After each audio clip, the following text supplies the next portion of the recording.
नमस्कार मित्रों, बहुत बहुत स्वागत है आपका हमारे चैनल में।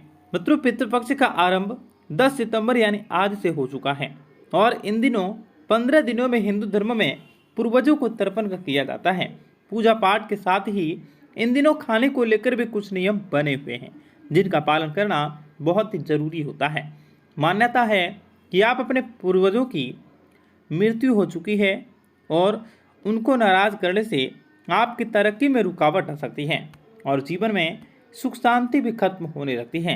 तो चलिए जानते हैं वो कौन सी चीज़ें हैं जो कि खाने पीने की चीज़ें हैं जिन्हें आपको पितृदोष के दौरान खाने पीने में बिल्कुल भी मनाही है और निषेध माना गया है। वैसे तो आमतौर पर किसी भी पूजा या पाठ में या त्यौहार व्रत में मांस मंदिरा का सेवन करना वर्जित होता है, क्योंकि मांस मंदिरा का सेवन करने से भगवान रुष्ट हो जाते हैं। वहीं पितृपक्ष में भी मांस मंदिरा के सेवन से दूर ही रहना चाहिए। इसके साथ ही इन दिनों इन चीज़ों को नहीं खाना चाहिए। वैसे जमीन में उगने वाली सब्जियां, जैसे कि सब्जियां कई सारी होती हैं। ऐसी सब्जियां होती हैं जो कि जमीन के नीचे उगती हैं, इन्हें कंद कहते हैं। जैसे कि आलू, सरकंद, मूली, गाजर, शलजम, चुकंदर, अरबी, इन सारी तरह की सब्जियों को भी पितृपक्ष में नहीं खाना चाहिए। इसके साथ ही इन सब्जियों का भोग भी नहीं लगाना चाहिए और न ही श्राद्ध भोज में इसे किसी ब्राह्मण को खिलाना चाहिए। ऐसा करने से आपके पूर्वज नाराज हो सकते हैं। लहसुन प्याज को तामसिक भोजन माना जाता है और पितृपक्ष के समय पूरी सादगी से रहना चाहिए और भोजन भी वैसा ही सादा ही करना चाहिए। लहसुन प्याज को इन दिनों पूरी तरह से छोड़ देना चाहिए। पितृपक्ष में पूर्वजों को चना, चने की दाल, चने की सत्तू, चने की मिठाई, चने से बने खाद्य पदार्थों को नहीं खिलाना चाहिए। इसलिए श्राद्ध के महीने में चने का सेवन नहीं करना चाहिए। चने के साथ साथ पितृपक्ष में मसूर की दाल को भी नहीं खाना चाहिए, यह अशुभ मानी गई है। मसूर की दाल और चने के साथ ही पितृपक्ष में किसी भी चीज़ को कच्चा नहीं खाना चाहिए। इस समय केवल पके भोजन ही सेवन करना चाहिए।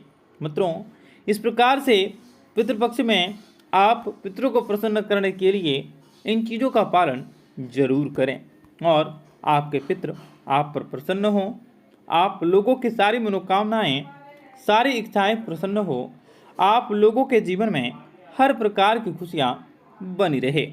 इसी के साथ आपको बताना चाहेंगे कि पितृपक्ष के दौरान आप लोगों को पितरों को प्रसन्न करने के लिए ब्राह्मणों को भोजन करवाएं।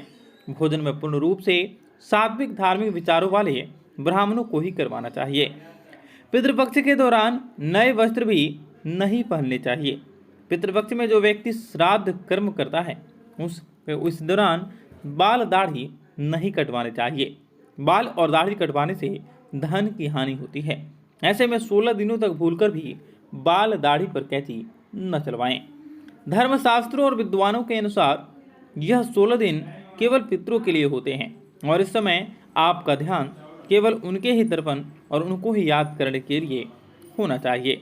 वहीं अगर आप इस दौरान नए कपड़े, घर या कोई और चीज़ें खरीदते हैं या खरीदने के बारे में विचार करते हैं, सोचते हैं, तो ऐसे में भी आप लोगों को सावधान रहने की ज़रूरत रहेगी। शास्त्रों में श्राद्धों में खरीदी गई सभी वस्तुएं पितरों को समर्पित होती हैं, जिनका उपयोग करना वर्जित नहीं होता है, क्योंकि उनमें आत्माओं का अंश होता है। लोगों का यह भी मानना है कि अगर इस वक्त कोई नई चीज़ें खरीदी जाएगी तो इसमें उसके यानी कि पितरों के दुख और नाराज होंगे। इसलिए भी ऐसा, क्योंकि पितृपक्ष उत्सव का नहीं बल्कि एक तरह के शोक व्यक्त करने का समय होता है उनके प्रति जो हमारे बीच नहीं हैं। तो दोस्तों, इस प्रकार से आप पितरों को प्रसन्न कर सकते हैं और उनकी सेवा कर सकते हैं। आपका दिन बेहतर बने, इसके लिए मैं भगवान से कामना करूंगा और इस वीडियो को लाइक करके कमेंट बॉक्स में हर हर महादेव अवश्य लिखें। जय श्री कृष्ण।